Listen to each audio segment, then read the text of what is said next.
오늘 주신 하나님의 말씀은 구약성경 신명기 26장 1절부터 19절까지의 말씀을 보겠습니다. 내 하나님 여호와께서 내게 기업으로 주어 차지하게 하실 땅에 내가 들어가서 거기에 거주할 때에 내 하나님 여호와께서 내게 주신 땅에서 그 토지의 모든 소산의 만물을 거둔 후에 그것을 가져다가 광주리에 담고 내 하나님 여호와께서 그의 이름을 두시려고 택하신 곳으로 그것을 가지고 가서 그때의 제사장에게 나아가 그에게 이르기를 내가 오늘 당신의 하나님 여호와께 아뢰나이다.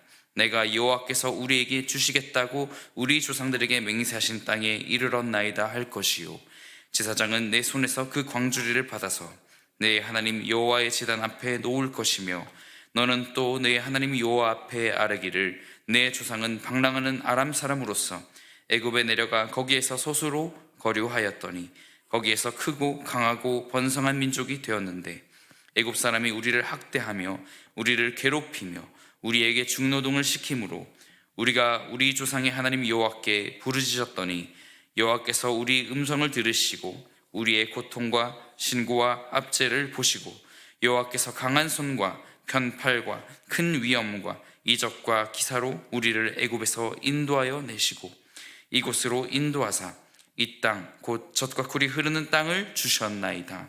여호와여 이제 내가 주께서 내게 주신 토지 소산의 만물을 가져왔나이다 하고 너는 그것을 내 하나님 여호와 앞에 두고 내 하나님 여호와 앞에 경배할 것이며 내 하나님 여호와께서 너와 내 집에 주신 모든 복으로 말미암아 너는 레위인과 너희 가운데 거류하는 객과 함께 즐거워할지니라. 셋째 해 곧 11조를 드리는 해에 네 모든 소산의 11조 내기를 마친 후에 그것을 레위인과 객과 고아와 과부에게 주어 네 성읍 안에서 먹고 배부르게 하라. 그리할 때에 네 하나님 여호와 앞에 아뢰기를 내가 성물을 내 집에서 내어 레위인과 객과 고아와 과부에게 주기를 주께서 내게 명령하신 명령대로 하였사오니 내가 주의 명령을 범하지도 아니하였고 잊지도 아니하였나이다. 내가 애곡하는 날에 이 성물을 먹지 아니하였고 부정한 몸으로 이를 떼어두지 아니하였고 죽은 자를 위하여 이를 쓰지 아니하였고 내 하나님 여호와의 말씀을 청종하여 주께서 내게 명령하신 대로 다 행하였사오니 원하건대 주의 거룩한 처소 하늘에서 보시고 주의 백성 이스라엘에게 복을 주시며 우리 조상들에게 맹세하여 우리에게 주신 젖과 꿀이 흐르는 땅에 복을 내리소서 할지니라. 오늘 내 하나님 여호와께서 이 규례와 법도를 행하라고 내게 명령하시나니 그런즉 너는 마음을 다하고 뜻을 다하여 지켜 행하라. 내가 오늘 여호와를 내 하나님으로 인정하고 또 그 도를 행하고 그의 율례와 명령과 법도를 지키며 그의 소리를 들으리라 확언하였고 여호와께서도 내게 말씀하신 대로 오늘 너를 그의 보배로운 백성이 되게 하시고 그의 모든 명령을 지키라 확언하셨느니라. 그런즉 여호와께서 너를 그 지으신 모든 민족 위에 뛰어나게 하사 찬송과 명예와 영광을 삼으시고 그가 말씀하신 대로 너를 내 하나님 여호와의 성민이 되게 하시리라. 아멘. 여호와께서 모세를 통하여 이렇게 명령하고 계시는 그 삶에 관한 법들, 또한 다음 세대로 이어지는 그 신명기 말씀 가운데 오늘의 본문 말씀은 토지 소산에 관한 그런 이야기가 이어집니다. 이스라엘이 가나안 땅을 소유하자마자 그들이 행해야 할 의식에 관한 그런 이야기들입니다. 첫째로는 그 땅의 첫 열매를 여호와께 바치라는 것이고 또 다른 한 가지는 3년마다의 11조였습니다. 모든 소산 소득 가운데 10분의 1을 레위인, 고아, 이렇게 과부 등과 같은 이런 사회적 약자들에게 나누어주는 일이라는 것입니다. 먼저 첫 열매에 관한 설명을 드리면 우리 이스라엘이 가나안 땅을 기업으로 얻은 것에 대한 감사와 헌신을 의미합니다. 무엇에 대한 감사입니까? 바로 애굽에서의 구원입니다. 출애굽입니다. 본문의 초반에 그들이 첫 열매를 드리는 과정을 나열하고 6절 이하까지는 그것이 무엇에 대한 감사인지를 설명하고 있는 것입니다. 7절부터 9절까지 우리 같이 한번 읽어보겠습니다. 우리가 우리 조상의 하나님 여호와께 부르짖었더니 여호와께서 우리 음성을 들으시고 우리의 고통과 신고와 압제를 보시고 여호와께서 강한 손과 편팔과 큰 위엄과 이적과 기사로 우리를 애굽에서 인도하여 내시고 이곳으로 인도하사 이 땅 곧 젖과 꿀이 흐르는 땅을 주셨나이다. 그들에게는 이제 애굽에서의 노예 생활이 광야 생활로서 끝이 났고요. 그리고 이제 그 광야 생활도 이 가나안 땅을 앞두고 이 가나안 땅에 들어와서는 그 광야 생활이 끝이 나고 새로운 생활을 맞이하게 될 것이라는 거죠. 그 가운데 이 시작은 모두 하나님이 개입하셨고 그들에게 이 삶을 누릴 수 있도록 이끌어 주셨다는 것을 기억하고 감사하라는 그러한 의미가 됩니다. 비록 전쟁하여 그들이 그 땅을 차지할지라도 그것은 그들의 쟁취가 아니라 바로 하나님의 주어짐, 우리에게 주어주신 그 구원이라는 뜻입니다. 여호와의 축복 아래에서만 그들에게 참된 즐거움이 있다는 그러한 고백이 되는 것입니다.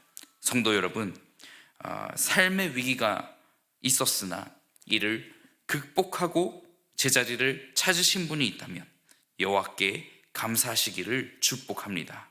이로 인하여 첫 열매에 대한 감사와 헌신이 우리 삶을 계속해서 하나님이 이끄시는 은혜를 누리게 될 것입니다.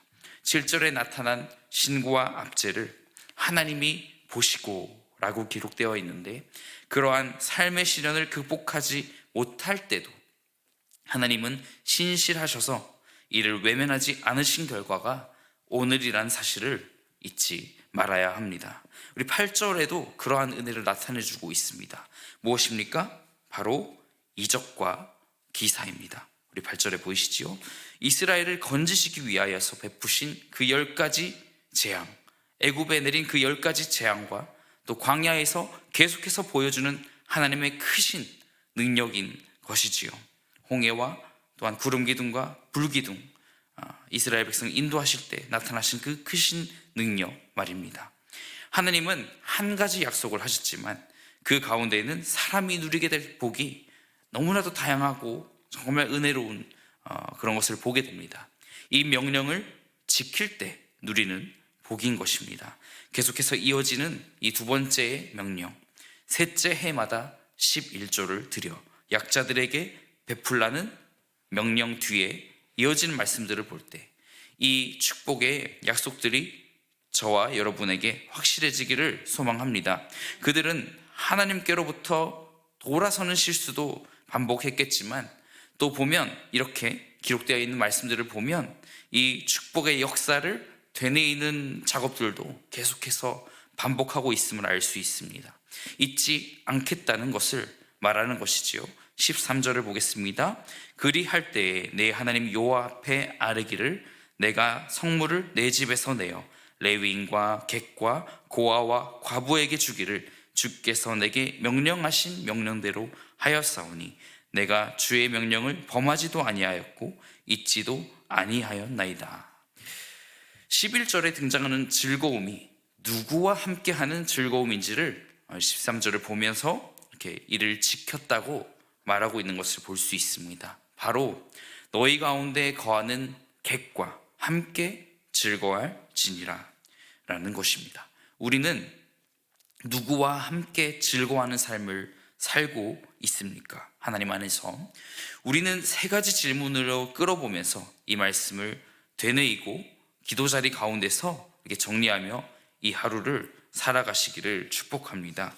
19절 말씀을 한번 같이 읽겠습니다. 그런즉 여호와께서 너를 그 지으신 모든 민족 위에 뛰어나게 하사 찬송과 명예와 영광을 삼으시고 그가 말씀하신 대로 너를 내 하나님 여호와의 성민이 되게 하시리라. 아멘. 우리가 세 가지 질문을 끌어보겠다고 했는데요. 어떤 질문을 해야 할까요? 먼저는 내 하나님 여호와 나의 하나님만 경외하는 삶을 살고 있느냐는 그러한 질문입니다. 이로써 신실하신 하나님의 구원하심에 합당한 주님의 자녀에 걸맞는 삶이 되고 있는가를 돌아봐야 합니다. 지난번 십계명에 관한 말씀처럼 십계명을 지켜야 구원을 얻는 것이 아니라 하나님의 자녀라면 십계명을 지켜야 한다는 그 말씀, 과도 또 다르지 않습니다. 하나님이 날 구원하셨으니 하나님의 계획하신 그 길을 따라 내가 걸어가는 삶이 되어야 합니다. 바로 하나님 한 분만을 신뢰하고 의지하는 삶이 되어야 한다는 것입니다. 그러한 질문을 하면서 우리가 그러한 삶을 살아가겠노라 결심하시기를 바랍니다. 두 번째로, 때에 따라 우리의 마음과 물질을 하나님께 드리고 있느냐는 질문입니다. 성도를 이끄는 리더로서의 모범적인 측면으로서 중요한 이야기들을 하는 것 같지만 사실 모든 사람에게 하나님이 나의 삶을 다스리신다는 이 고백이 되어지는 것, 바로 우리 마음과 물질을 하나님께 때에 따라 드리는 것, 이것이 중요한 고백의 통로가 된다는 것입니다. 이로써 주님의 몸된 교회를 더욱더 풍성히 이루어가는 줄로 믿습니다. 마지막 세 번째 해야 하는 질문은 우리가 하나님께 복을 구하고 있느냐는 질문입니다. 그것은 복을 원하고 그러한 어떤 우리의 욕망적인 것을 말하는 것이 아니라 하나님이 내 삶을 주관하시기 때문에 그 은혜가 아니고서는 살아갈 수 없음을 기억하고 우리는 하나님 앞에 살아갈 때 반드시 우리는 하나님이 주시는 복을 구하면서 살아야 합니다. 하나님 다 아시지요 라고 말하는 믿음 좋습니다. 하지만 실상 내 힘으로 살아가려고 하는 그러한 본성 가운데 사로잡힐 때가 얼마나 많은지요. 부족함이 있을 때 내가 할 수 있어요 하는 믿음은 안 된다는 것입니다. 그것은 내 힘으로 살고 있어요라는 것을 증명하는 것이지요. 다시 말씀드려서 하나님 제게 복을 허락하여 주시옵소서라고 우리 모든 기도 제목들을 통해서도 기도하시겠지만 이 복을 하나님께 구하시는 이 시간이 되기를 바랍니다. 사랑하는 성도 여러분, 오늘 말씀을 정리합니다. 먼저 신실하신 하나님을 닮아 하나님께서 나를 여전히 바라보고 계시고 개입하셔서 우리 예수 그리스도를 통하여 세상이 이룰 수 없는 그 구원을 우리에게 주셨는데 내가 하나님만 바라보지 않는 삶이 어떻게 성립될 수 있겠습니까? 또한 마음과 물질을 하나님 앞에 드림으로써 또 주님의 몸된 교회를 이루어 가시며 또 오늘 이스라엘에 명령하신 것들, 사실은 계속되는 그 축복의 삶을 위하여 그 삶의 연장선을 위하여서 명령하시는 것이 되는 것처럼 우리는 하나님의 구원받는 자녀의 합당한 삶을 살아감으로써 하나님께 복을 구함으로써 세상에 빛이 되고 소금이 되는, 언제나 어디서나 선한 영향력을 끼치는 구리지구촌교회 성도님들 또 모두 그러한 그리스도인으로 살아가시기를 예수님의 이름으로 축복합니다. 기도하시겠습니다. 사랑의 하나님 아버지, 하나님 나를 구원하신 그 은혜만도 감사한데 언제나 나를 보살펴 주셔서 또한 살펴봐야 할 것들, 하나님께 드려야 할 것들을 또한 알게 하심에 감사드립니다. 나의 것을 가져가시는 하나님이 아니라 때에 따라 부어주시는 복을 더하시기 위한 과정인 줄을 믿습니다. 하나님께 나의 마음과 물질을 드림으로 주님 세우신 그리스도의 몸된 교회를 이루어갈 수 있도록 도와주시고 하나님의 신실하심을 닮아갈 수 있도록 도와주시옵소서. 이 시간도 나의 문제를 하나님 앞에 간구하며 나아갑니다. 그 가운데 가장 중요한 하나님의 크신 복을 구할 수 있는 겸손함 허락해 주시고 나의 능력으로 살아가지 않고 또 주님 주신 성령의 능력을 힘입어서 살아갈 수 있도록 주님 하나님 나를 인도하여 주시옵소서. 감사드리며 이 모든 말씀 살아계시며 역사하시는 예수 그리스도 이름 받들어 기도하옵나이다. 아멘.